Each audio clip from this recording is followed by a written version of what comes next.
The government bows to pressure. UK airports will screen for Ebola. Passengers arriving at Heathrow, Gatwick and Eurostar terminals will go through enhanced screening for the disease. Also on the programme, the Met defends its colossal hunt for Alice Gross, the teenager finally found dead. Taxing times, the Inland Revenue get it wrong again on what thousands owe or are owed.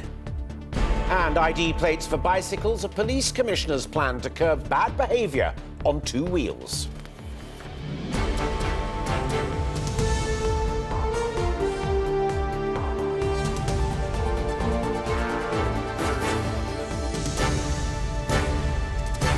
This is ITV News with Charlene White and Alistair Stewart. Good evening. The growing threat of Ebola tonight prompted the government to introduce screening at Britain's busiest entry points. Travellers arriving at Heathrow and Gatwick, as well as on the Eurostar, will be assessed by medical staff before being allowed into the country. Downing Street says it will provide an additional level of protection against the virus, but it is unclear tonight how many passengers will be screened and what form any tests will take. Our correspondent Dan Rivers reports on Britain's screening programme. Checking every one of the 300,000 people that fly into Britain each day is a bewildering task. But today the government announced new checks will be made at key entry points. In a statement, the government said enhanced screening will initially be implemented at London's Heathrow and Gatwick airports and Eurostar terminals, and will involve assessing passengers' recent travel history, who they have been in contact with, and onward travel arrangements, as well as a possible medical assessment conducted by trained medical personnel rather than Border Force staff. But only this morning, the government's official line was that it would be unnecessary and impractical. Screening is better done in the country of the outbreak on exit, as people leave that country, rather than on arrival. Mass screening of passengers at airports is nothing new. It was carried out in the Far East extensively during the SARS crisis, using cameras like these to monitor people's temperature. The problem with Ebola is that people can carry the virus for up to 3 weeks without showing any signs of fever. We know a lot about screening for disease at airports. In general, it doesn't help. It might make the public feel more reassured, it might give a sense of something being done, but it won't necessarily stop disease. We shouldn't invest too much in it. People leaving West Africa are already checked closely. In Sierra Leone, that means every arriving and departing passenger is screened for signs of the virus. The most direct flights between the UK and the three main countries at the centre of the epidemic are currently suspended. Passengers are now likely to fly in via Brussels, Paris or Casablanca. Although in both directions there are about 30 flights a week. Latest figures show there are almost 30,000 people from the three countries living in the UK. One of them is Joe Tucker. He's lived in London more than 20 years, but has two brothers and a sister still in Sierra Leone. The community is very worried. The community is, no one sleeps at night. Everybody's worried what's happening to their families, their sisters, their brothers, their cousins, their nephews. And it's very difficult for people to be able to cope. Experts say the number of cases could now be doubling every 2 weeks in West Africa. With almost 4,000 dead, this crisis is likely to touch many countries around the world, including our own. In the past few minutes, the Foreign Office has said they're investigating reports that a British man has died of Ebola in Macedonia. Well, Dan Rivers is with us in the studio. Dan, what more can you tell us about this? Well, this at the moment is being attributed to Macedonian officials. It's very early stages, as you say, just before we came on air, really, this one wire has crossed, suggesting that a British man has died from suspected Ebola. If this is confirmed, this would be the first British victim of Ebola, clearly hugely significant, and just goes to illustrate the worldwide nature of this epidemic. There is also a suggestion that a second Briton is being checked for symptoms of Ebola. So this all coming from the Macedonian government, not being confirmed yet by the Foreign Office, who are investigating, but clearly it's a worrying development. OK, Dan, thanks very much. Well, let's get more on today's screening announcement. Tim Ewart is live at Heathrow Airport for us this evening. Tim, what have you been able to find out in terms of detail about tonight's announcement? Well, this screening programme, Alistair, is going to be a big ask. Let me tell you that on an average day here at Heathrow Airport, 95,000 people arrive. In August this year, there were 7 million passengers going through this airport alone. So add Gatwick and the Eurostar terminals to that, and you can see what's involved. The plan is to, first of all, present people with a questionnaire asking if they have been to any of the infected areas in West Africa. And remember, there are no direct flights here from either Sierra Leone or Liberia, which makes it even more difficult. If the answer to that is yes, they will, as I understand it, be given an initial assessment, and that might lead to a medical examination. But it's going to be a huge job. Tim, thank you. The leaders of the three worst affected nations that Tim mentioned there, Liberia, Sierra Leone and Guinea, all spoke to the World Bank today to plead for help to tackle Ebola. At its annual conference in Washington, the bank agreed that urgent international action is needed. This report from our Washington correspondent Robert Moore begins with distressing images of those on the front line of the crisis. They are disinfected at the end of every shift. Doctors and nurses facing great risk as they confront the overwhelming challenge inside the Ebola treatment centres. This carer in Liberia agreed to wear a camera to illustrate the conditions. If the Ebola pathogen is the villain, these frontline health workers in West Africa are the heroes, battling to care for patients who are desperately ill. Life is rough and then you die. What else can we do? If we don't do it, who will do it for us? So we have to take the risk and cater to the patients, or else our country will be wiped away. More victims are arriving all the time, many left on stretchers on the floor of the clinic. Ebola is not yet remotely contained in West Africa, a grim reality with global implications. Thank you very much. A world away in the conference rooms of the World Bank in Washington, leaders are sounding the alarm. Ladies and gentlemen, unless we quickly contain and stop the Ebola epidemic, nothing less than the future of not only West Africa, but perhaps even Africa, is at stake. Experts say this compares to only one other healthcare challenge of recent decades. I will say that in the 30 years I've been working in public health, the only thing like this has been AIDS. And we have to work now so that this is not the world's next AIDS. And by video link, this assessment from the president of Sierra Leone. Our people are dying. Children are being orphaned. Most of the dead are women. The disease is entrenched in the capitals. But the man who's coordinating assistance says there is some good news. On a scale of 1 to 10, how do you rate the global response? I think we're about a 6 right now. A lot of concern, a lot of commitments. It's starting to translate into money, and it's starting, importantly, to translate into people, because that's what's really needed. You cannot eliminate Ebola with money. Among political leaders and public health officials here, the sense of crisis is evident. But the central difficulty remains. How do you raise the alarm and shatter complacency without creating panic? Robert Moore, ITV News, Washington. On to other news now, and America is continuing airstrikes on the Syrian border town of Kobani today, targeting Islamic State fighters. But with the town's Kurdish defenders losing the battle on the ground, NATO has called on Turkey to help prevent it falling into terrorist hands. Our international affairs editor, Reggie Omar, has more. Kobani has become a vicious war of attrition between the town's defenders and IS militants, watched from a stone's throw away by Turkish troops, part of one of the biggest armies within NATO. Desperate to save the town from falling into the hands of the extremists, the US and its allies have bombed militant positions. But even the US has acknowledged air power alone won't save Kobani. But NATO believes that Turkish ground troops could. And US Secretary of State John Kerry said a strategy to confront IS in Kobani was coming together. Kobani is a tragedy because it represents the evil of ISIS. But it is not the definition either of the strategy or of the full measure of what is happening with respect to ISIL. It is one town, and there will be others where there will be conflicts with ISIL over the course of these next months. For his part, the Turkish foreign minister said it was unrealistic to expect Turkey to commit ground troops on its own, especially as other NATO members like Britain and the US were unwilling to do so. He said Turkey would be part of a joint decision.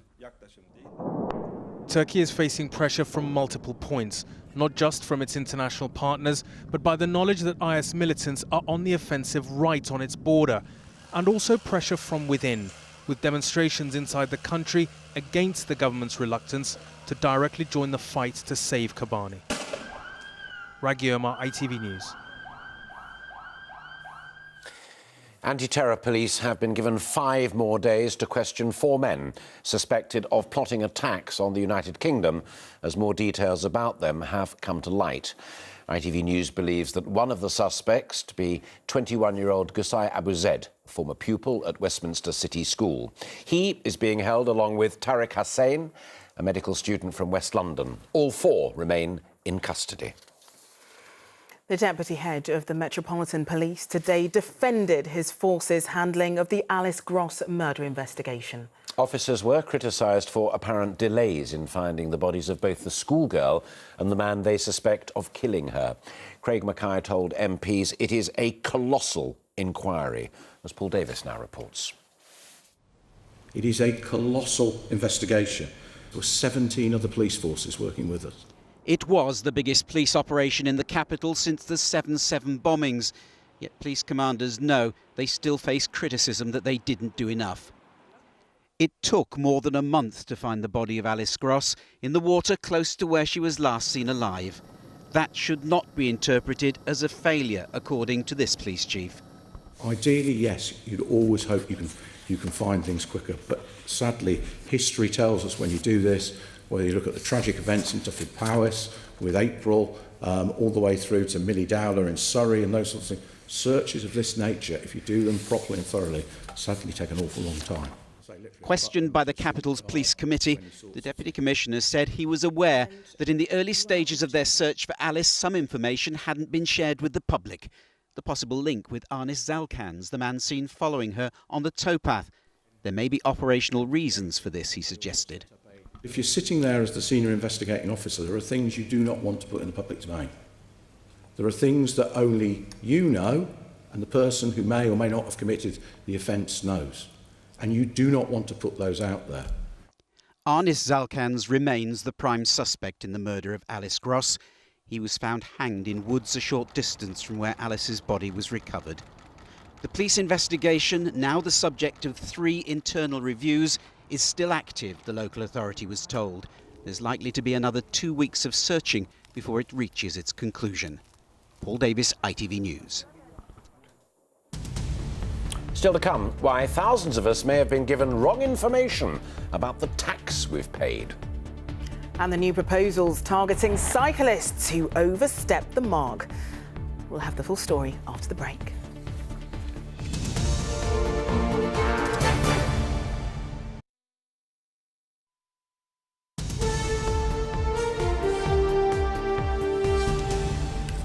Welcome back. The taxman had to apologise today for miscalculating the tax of thousands of workers. It is the second time that there's been a mistake this year, and it's raised serious questions about the efficiency of the revenue system, as our consumer editor Chris Choi reports. This is the tax letter thousands received, sent by the authority that should know what it's talking about. But today, HMRC apologised for miscalculations leading to misinformation and delays. Openly admitted there's overpayments and underpayments. Here's the internal note sent to officials which first revealed the problem. Today I showed it to the head of a taxpayers campaign group. What it shows is the tax code is becoming far more complicated. The taxman doesn't even know what tax to take from people. So what we need to do is reform taxes, make them simpler, clearer, easier to understand. This mistake involves PAYE calculations for the 2013-14 tax year sent out in just the last few weeks. HMRC admits that thousands contained information that would lead to underpayment and overpayment. All this despite a new computer system called Real-Time Information, introduced a year ago at a reported cost of £270 million. Tonight, senior figures in accountancy are angered by tax office attempts to blame employers for not giving correct data. The accounting profession, for one, has been telling the revenue for months things are going wrong. The system doesn't work as it should do, that it's not just down to employers, but HMRC has to be accountable as well for these errors. Here at HMRC, they have declined my invitation to appear on camera, and they admit they still don't know how many people have been affected by this blunder. The Inland Revenue Charter says taxpayers must take care to get things right. HMRC may need to look at that themselves. Chris Choi, ITV News. One of the leading electronic cigarette companies in the United Kingdom has launched a legal battle over a European Union decision to regulate the product. Totally Wicked argues that regulating e-cigarettes in the same way as tobacco breaches European law and will result in stricter controls. A 73-year-old man has been charged with murder over the death of another pensioner near Cardiff. 76-year-old Fred Hatch was found dead at his home in a sheltered housing complex yesterday morning. Police say they're not looking for anyone else in connection with the incident. And there are only a few hours left in the polls for two key by-elections. Voters in Clacton in Essex will decide whether to stick with their MP, Douglas Carswell, after he defected from the Conservatives to UKIP. The Hayward Middleton election was called following the death of Labour's Jim Dobbin. There's been a dramatic drop in the number of shops on Britain's high streets. Retail chains have been closing at twice the rate of last year. That's according to a new report. Clothes shops and pawnbrokers have been hardest hit, but coffee shops, pound shops and American restaurants are thriving. Rupert Evelyn reports from Newport on the changing face of the high street. The economy may be inching in the right direction, but the picture is not universally bright. The decline of the high street is gathering speed, with many traditional shops going out of business or changing the way they do business. Commerce here on Commercial Street in Newport has always changed, but the threat to it seems more pronounced than ever, with online shopping and retail parks taking trade away. The high street of the past has changed beyond recognition, and according to the latest figures, that evolution is not slowing down. The study looked at nearly 500 town centres in England, Scotland and Wales. There were 16 shop closures a day in the first half of this year, and 560 fewer shops opened than last year. The result of this is that 406 stores were left empty, nearly twice as many as last year. We've got a thriving high street. It's just undergoing change like anything else. And I think the key thing is understanding that consumer and following the consumer and reflecting their needs, because if you don't, you'll get left behind. Or it all looks a bit run down. Is that the Newport you recognise? No, when I was younger, it used to be full of independent businesses. People used to be, behind you there used to be a little shop. It was similar to HMV, but it's an independent one. Empty shops are being replaced by coffee shops. The high street is in demise. But despite the gloom, it's not dead yet. Rupert Evelyn, ITV News, Newport, South Wales. Finally, a call for cyclists to put registrations on their bicycles opened up that old rift with motorists today. The Police and Crime Commissioner for Sussex says it should be compulsory to identify cyclists who break the law. But critics say that's just not practical and that drivers are the bigger problem. Rebecca Barry reports from Lewis on the cycle safety row. Taking off your jacket while riding a bike isn't a good idea. But without a registration plate, it's not easy to catch dangerous cyclists. That's why a police commissioner has now wheeled into the debate. When you see cyclists running red lights, if you see them irresponsibly cycling on pavements and cycling at night where they can't be seen and so on, cyclists should have some form of identification so that those that are irresponsible on the roads, and there are a minority that are, the police would be able to prosecute them. In the same way cars have number plates, she says all cyclists should wear some form of identification so they too can be prosecuted if they break the law. But that hasn't gone down well with passionate cyclists like Danny. One solution might be putting number plates onto bikes. What do you think about that? Quite impractical, I would say, on a bike, to be big enough and visible enough to see. Most cyclists, as far as I know, myself included, abide by the laws on the road. So is this just fueling the feud between motorists and bike users? What do you think of cyclists? I hate them. Why? Because they get in the way. They don't pay any road tax or anything like that. Just get in the way. Should they have number plates? Yes, definitely, and insurance. Campaigners say even if all cyclists did wear ID, it wouldn't necessarily stop everyone breaking the rules. Rebecca Barry, ITV News. On tonight's ITV News at 10. The Greenpeace video that has persuaded Lego to end its partnership with the oil company Shell. And putting a price on our greatest wartime Prime Minister's treasured possessions. Well, join me and James Mates later, but for now, goodbye from the team. Bye-bye.